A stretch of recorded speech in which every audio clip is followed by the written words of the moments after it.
বন্ধুরা, আমি তো সকাল সকাল আজ খুব খুশি।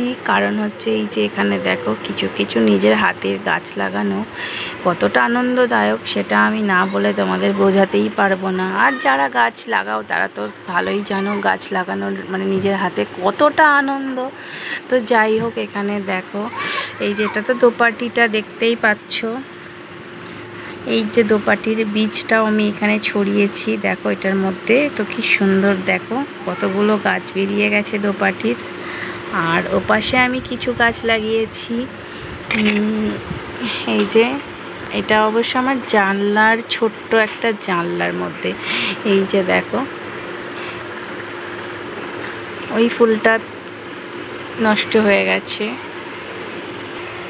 আর এখানে দেখো রজনীগন্ধার বীজগুলো লাগিয়েছিলাম, কত সুন্দর মানে ঝলমল করছে, ঝলমল বৃষ্টির জল পেয়ে এত সুন্দর ঝলমল করে উঠেছে, মানে কি বলবো। আর এই যে এখানে দেখো এই ফুলটার নামটা আমি ঠিক জানি না, প্লিজ বন্ধুরা তোমরা যদি কেউ জেনে থাকো কমেন্ট করে একটু জানিও। এটা একটা পাথরকুচি গাছের মতনই। এই যে দেখো সাইডে যে পাতাগুলো আমি ভেঙে এখানে বসিয়ে দিয়েছিলাম, কি সুন্দর দেখবে, এরও শিকড় বেরিয়ে গেছে। চলো তোমাদেরকে একটা আমি তুলে দেখাই।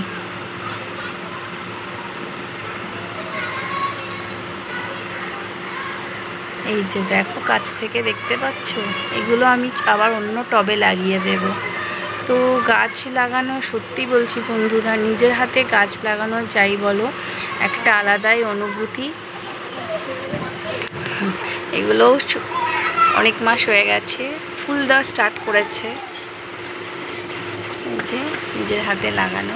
আর এই যে গন্ধরাজ, দুটো গন্ধরাজ লাগিয়েছি। এই যে দেখো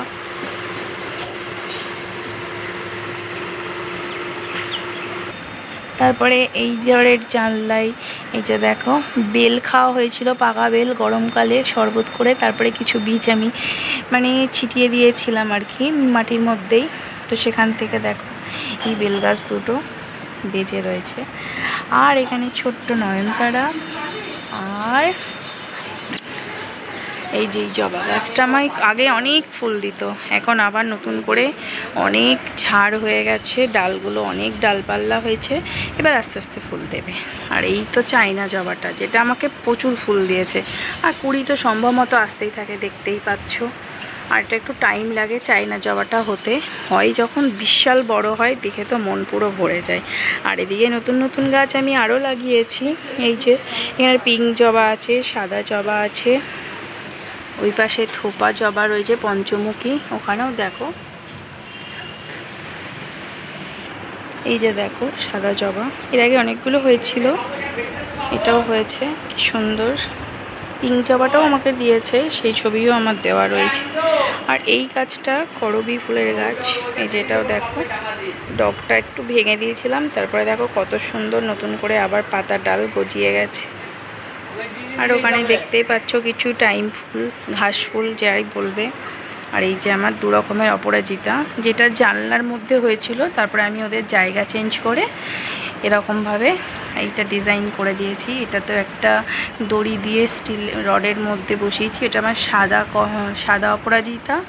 আর এই যে এটা রিং মতো একটা তার নিয়ে এসে রিং মতো করে বসিয়ে দিয়েছি। সেটাও অবশ্য আমি ইউটিউবে দেখেই শিখেছি, কিছু যারা মানে গাছ ভালোবাসে, গাছের একদম মানে প্রেমী, গাছপ্রেমী, তাদের থেকেই শিখেছি, সেই সব দাদা দিদি যাই বলবে। তো আমিও সেটাই করেছি। এখন এটা অবশ্য ফুল নেই, ফুল দেবে, অনেক কুড়ি এসেছে। আর এর আগে প্রচুর ফুল দিয়েছে, কারণ এই গাছে অনেক রোদ্দুর লাগে, যার কারণে এই ফুলটা একটু কম হচ্ছে। কারণ 4-5 ঘন্টা মিনিমাম অপরাজিতা গাছের ভীষণ রোদ্দুর প্রয়োজন। কারণ মেন তো সবাই জানো গাছের খাদ্য হচ্ছে রোদ্দুর, যেটা আমার গাছগুলো একদম পায় না। সকালে যে রোদ্দুরটা ওঠে সেই রোদ্দুরটাই পাই, যেহেতু এটা পূর্ব দিক থেকে রোদ্দুরটা পুরো ওঠে, সেই রোদ্দুরটাই সকালেরটা পাই। তারপরে সারাদিন খুব ভালো রোদ পাই না, যার কারণে আমার গাছগুলোর এরকম অবস্থা। তো যাই হোক, এই ছোট্ট মানে ব্লগটা কেমন লেগেছে একটু কমেন্ট করে জানিও।